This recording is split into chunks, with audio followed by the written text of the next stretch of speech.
doesn't take much to, they're a little more sensitive. It doesn't take much to feel a little bit squirreliness there.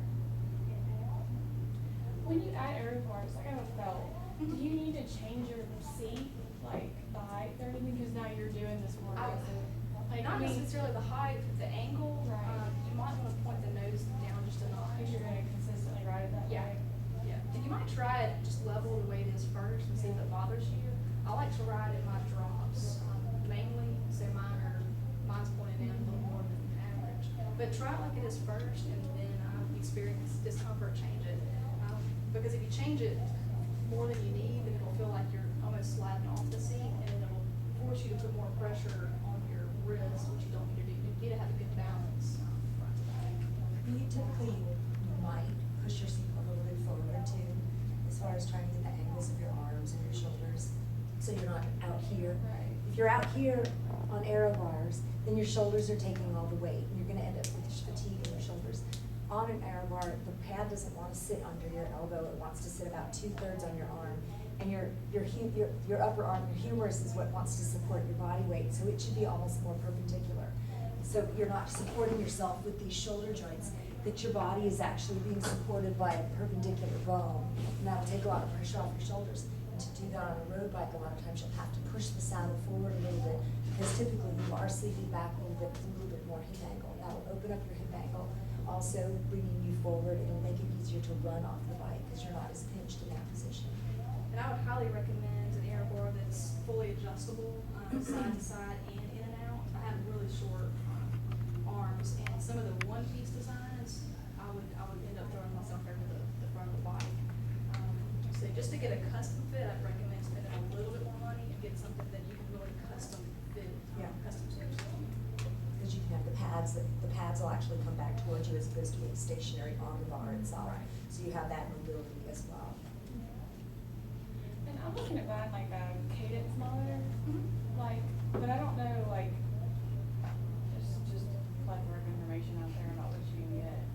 Do you have a rep, like?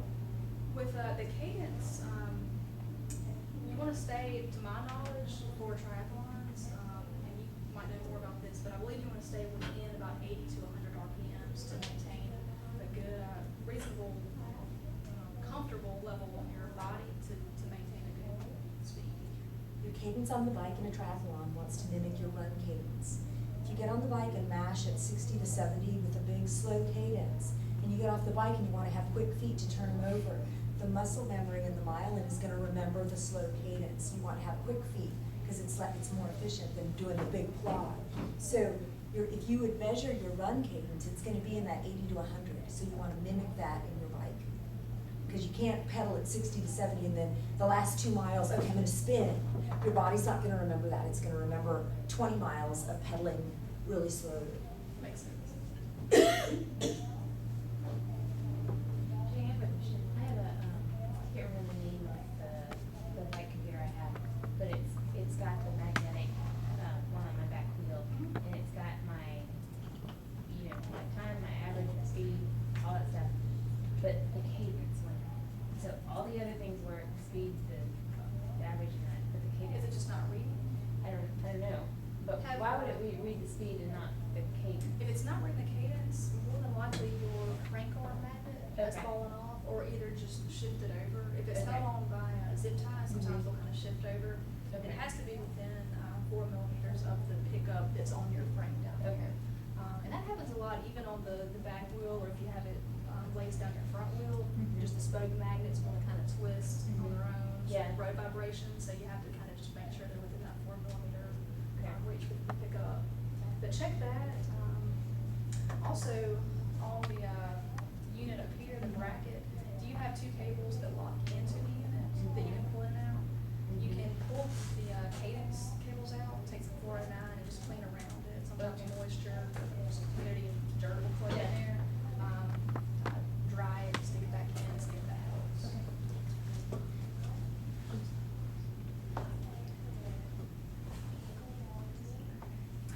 Any other questions?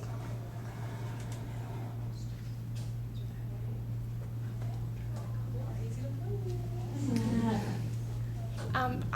I haven't haven't done it yet because I'm a little nervous. I'm interested in switching out to pedals where my shoes lock in. I'm still doing cages. What do you have to say? Do you have any information on that? I would highly or- recommend it. Okay. I use Is it stuff like clip-ons? clip-ins. Clip-ins, yeah. And I started with a very inexpensive set just to kind of test the waters because I liked the idea of it, but I didn't know if I would personally be able to do it, I guess. But the benefits to having the shoes that clip into the pedals, well, the shoes have a really solid sole, so they don't flex like your tennis shoes will, meaning when it's positioned properly, the ball of your foot should be over the center of the pedal, and all of the pressure that you would normally feel on your tennis shoe going to the ball of your foot is now being evenly distributed throughout your foot with that hard sole.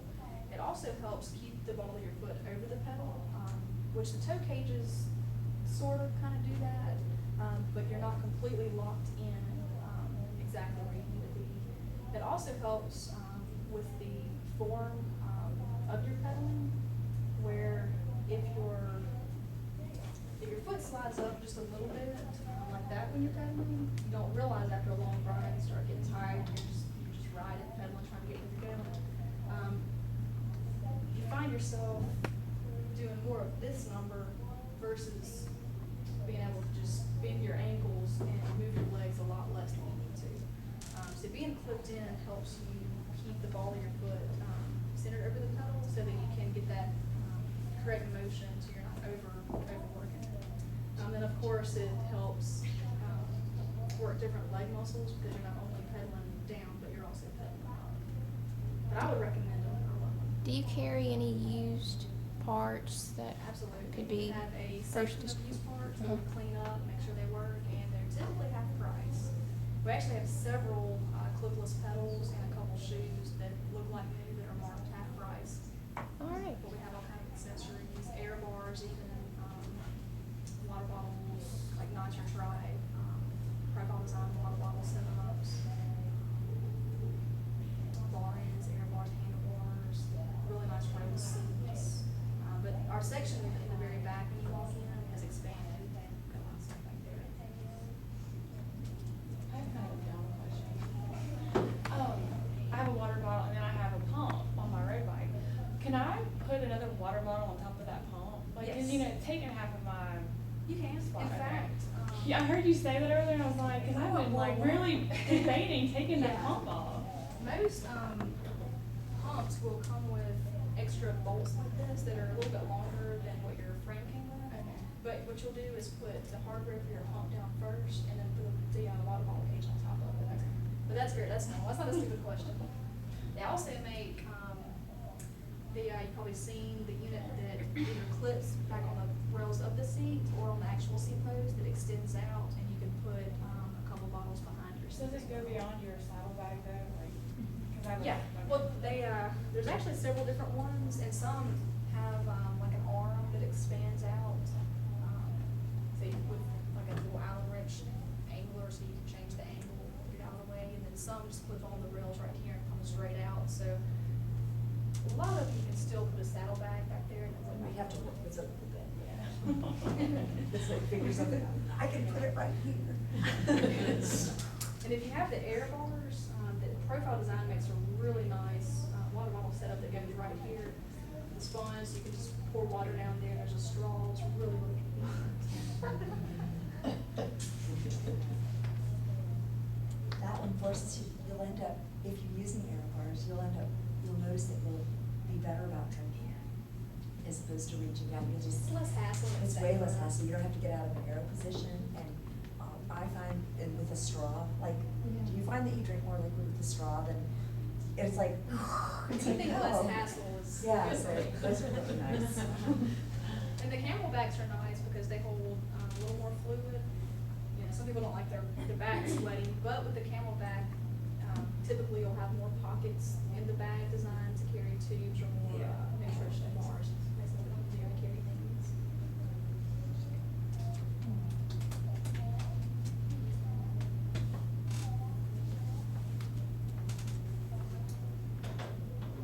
So if there's anything I left off.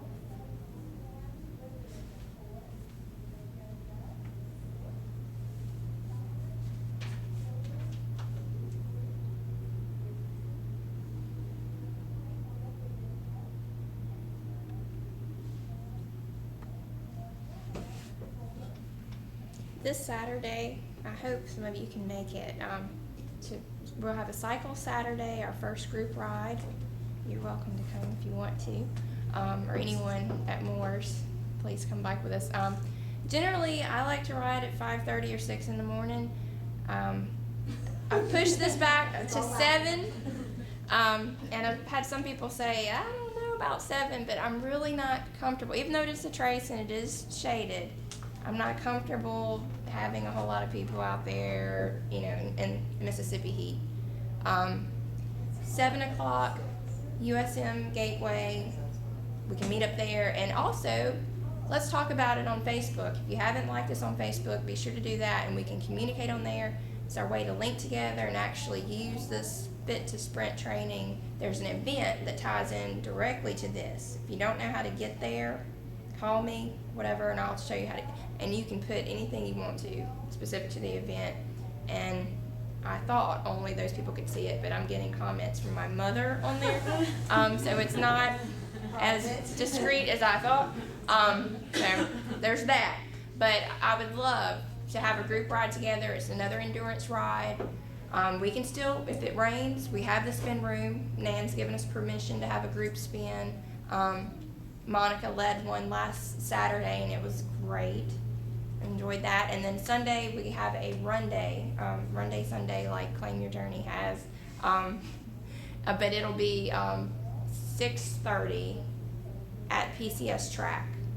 Children, I thought it would be great for them because they could play frisbee or something on the field, but they have treated the field, so we can't have kiddos running out there. It's a poison. So I'm really kind of concerned about how 6:30 p.m. 6:30 p.m. And how far is the ride Saturday? Well, right now, their training plan just really focuses on time. So it is a 45-minute ride in Blue Zone. So it's a endurance ride. They are on week 3 of their training. So if you have anyone that wants to come join us. Yeah, I'll be at work, but I'll pass the word. Okay, awesome. Well, I'll talk to you this week about it. So if you want to do it, go out on Facebook, like it. I know a couple people said they're already coming, so I'm riding, so we can ride together, no problem. Thank you all for coming, and I totally thank you so much for being a part of this. Our